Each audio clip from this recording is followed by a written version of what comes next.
निरंकारी सद्गुरु माता सुदीक्षा जी महाराज ने समागम के पहले दिन मानवीय गुणों, भक्ति और सर्वव्यापी परमात्मा के महत्व पर बल दिया। उन्होंने भक्ति को जीवन के हर पहलू में शामिल करने और प्रेम व सेवा के माध्यम से मानवता को समर्पित करने का आह्वान किया। कन्नौर, समालखा, हल्दाना बॉर्डर पर स्थित मैदानों में शनिवार की रात को मंगलकारी प्रवचनों की रसधारा प्रवाहित कर रते हुए माता ने दिव्य संदेश दिया। रविवार की दोपहर को दिन में सेवा दल रैली, हजारों सेवा दल के भाई बहनों ने अपने सतगुरु का नमन किया। भक्तिभाव के साथ ज्ञानवर्धक नाटक प्रस्तुत किए। 3 दिवसीय समागम में भारत और दुनिया भर से लाखों श्रद्धालु उपस्थित हुए हैं। सद्गुरु माता जी ने कहा कि समागम के प्रथम दिन वक्ताओं ने परमात्मा की सर्वव्यापकता और असीमता पर गहराई से चर्चा की कि निराकार, अजर अमर परमात्मा समय और स्थान की सीमाओं से परे हैं। धर्म ग्रंथों में वर्णित इस शक्ति को भक्ति और ब्रह्म ज्ञान के माध्यम से अनुभव किया जा सकता है। वक्ताओं ने जीवन के हर पहलू, सामाजिक, पारिवारिक या व्यक्तिगत में परमात्मा की उपस्थिति को महसूस करने की प्रेरणा दी।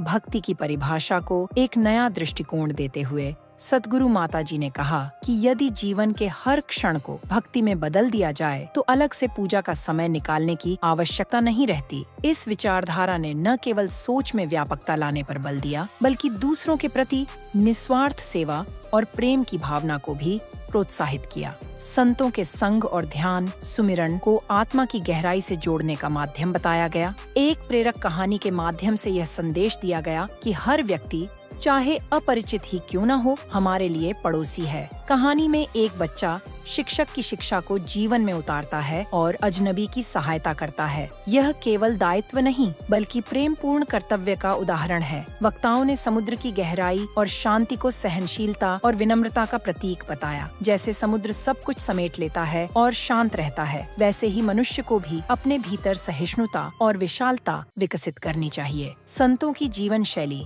व्यावहारिक आध्यात्मिकता का आदर्श है। संत अपने पारिवारिक और सामाजिक कर्तव्यों का निर्वाह करते हुए भी आध्यात्मिकता को सर्वोच्च प्राथमिकता देते हैं। उनकी विनम्रता और सेवा भावना प्रत्येक कार्य में प्रेरणा देती है। भक्तों ने संदेश दिया कि परमात्मा का संग और प्रेम जीवन का लक्ष्य ही नहीं, बल्कि उसकी प्रक्रिया है। यह यात्रा आत्मचिंतन से शुरू होकर बाहरी संसार तक प्रेम का विस्तार करती है। यह न केवल व्यक्ति के व्यक्तित्व को ऊंचा उठाती है, बल्कि हर समय और स्थान पर सकारात्मक ऊर्जा का संचार करती है। समागम के इस प्रथम दिवस ने उपस्थित जनों को आत्मचिंतन, सहनशीलता और प्रेमपूर्ण जीवन जीने का संदेश दिया। यह जीवन के हर पल को भक्ति का रूप देकर करुणा और सेवा की भावना को अपनाने की प्रेरणा था। आइए सुनते हैं निरंकारी सद्गुरु माता सुदीक्षा जी महाराज ने अपने संदेश में क्या कहा।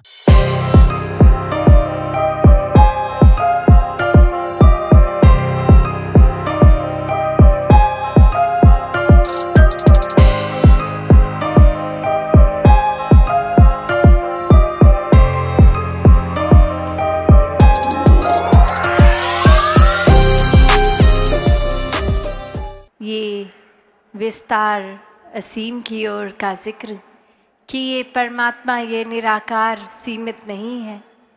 ये हमेशा से था, रहेगा, अभी भी है, कण कण में है। एक कोई भी ऐसी जगह नहीं जहाँ इसकी मौजूदगी ना हो। ये स्थिर है, अजर है, अमर है। ये खंडित नहीं हो सकता, ये जल नहीं सकता। ऐसे ही कोई भी अगर धर्म ग्रंथ उठा लें तो ये परमात्मा की परिभाषा हर एक ने यही समझाई कि ये विराट रूप हर जगह है और ऐसे परमात्मा को जाना जा सकता है। ये ब्रह्म ज्ञान द्वारा हर कोई अपने जीवन में इस परमात्मा को शामिल कर सकता है और हर समय फिर परमात्मा के एहसास में बिताया जा सकता है। ये भक्ति की जा सकती है। ये सामाजिक, पारिवारिक कोई भी कार्य में जब इस परमात्मा को शामिल कर लेते हैं तो एक बहुत ही सुंदर रूप बन जाता है और हर पल ही भक्ति बन जाता है।